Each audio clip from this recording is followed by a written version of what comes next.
Beep. Okay, folks. I'm going to be eating, just so you know. It's Tuesday, September 8th. That's not when you're watching the video, but we just got out of a long meeting. And here I am. I'm hungry. Okay.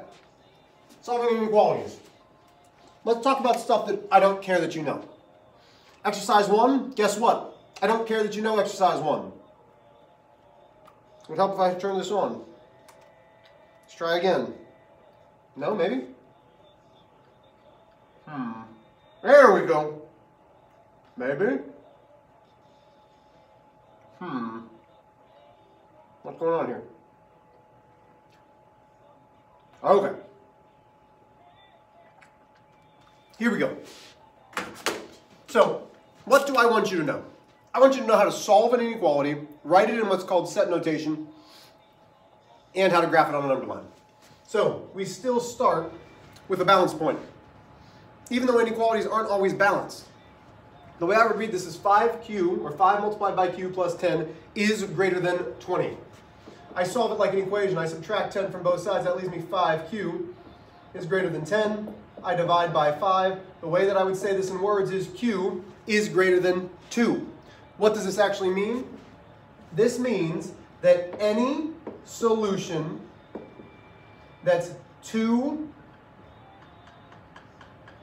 or greater, except that's not how we want to say it. We don't want to say 2 or greater, because if I substitute in 2, 2 isn't greater than 2, which is why we have the open circle. The open circle tells me that that's not a solution. There's a hole there. So any number greater than 2 will work for this. And this is how I graph it. Okay? You know how to graph inequalities. You know how to solve inequalities. That shouldn't be too difficult. But what we haven't done this or last year was solve multi-step inequalities. So I'm going to do B. I'm going to do C. I want you to do E. So here, it's still an inequality because we're looking for something that's not equal to 9. So I subtract 8 from both sides. That leaves me m divided by 3 does not equal 1. If I multiply by 3, the only thing that m cannot be is 3. Why? Because if 3 divided by 3 is 1, 1 plus 8 is 9. That's the only number that would work to be wrong. So I've got 0, 1, 2, 3. To graph this, I put an open circle of 3 because that's the only solution that will not work. And then I can shade everything to the left and everything to the right, because all of those solutions absolutely would give me an answer. Because if I substitute 2, 2/3 plus 8 is 8 2/3. That's fine, that's not 9. 4/3 plus 8 is not 9. Okay.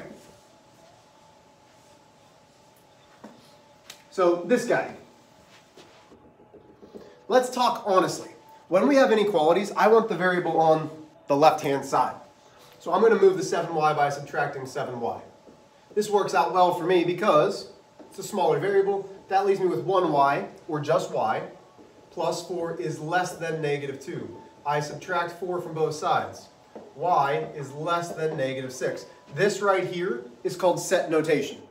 So if you're wondering what set notation looks like for inequalities, you already know.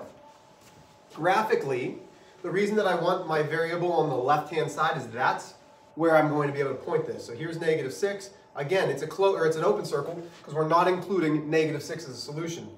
But all of these go to the left.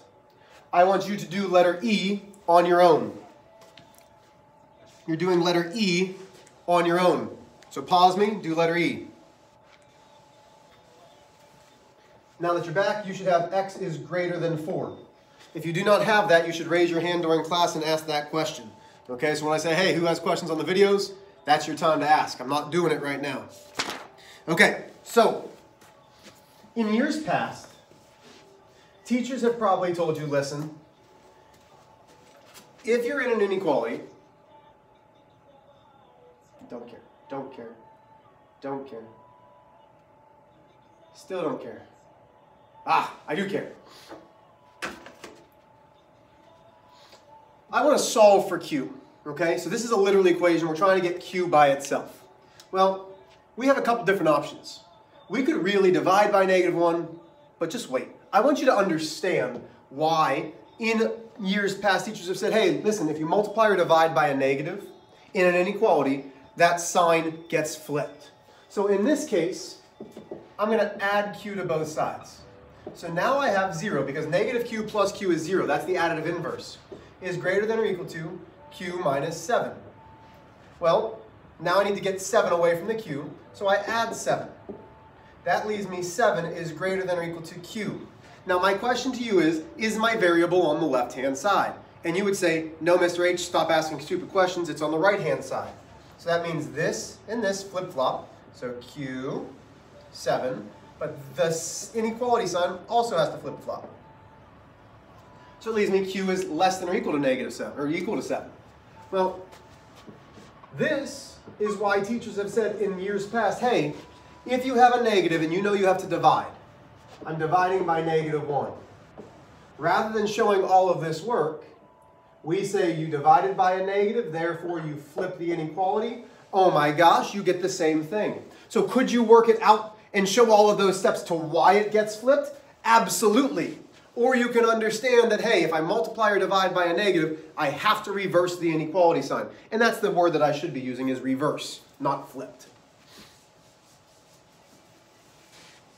Okay, moving on. It's an easy lesson, folks. It's an easy lesson. Okay, so these are all negative, all negative. Now, I'm really only going to do letter D for you because I'm multiplying by a negative. Now, my question to you right now is, because I multiply a negative, do I flip the inequality? If you said yes, well, you're not wrong, but you're wrong in this instance. We haven't multiplied by a negative or divided by a negative to both sides, and that's the key. We only reverse that inequality symbol if we do it to both sides. So right now, I'm just distributing. This hasn't changed. It's just made it equivalent. Okay? Negative 6x minus 12 is the same as this. Those are equivalent. So now I can add 12 to both sides. That leaves me negative 6x is greater than 12. And now I need to look and say, okay, I need to divide both sides by -6. Because I'm dividing both sides by the -6, the inequality must be reversed. And then I'm left over with x is less than -2. Again, am I graphing these? No. I feel like in algebra, you guys are at a point where you know how to solve the inequality. You know how to graph it. The key is to remember, if we multiply or divide both sides by a negative, that's when we reverse the inequality sign. I'd like you to do C on your own. So pause and do C on your own, because this is something that I've seen you guys having some trouble with.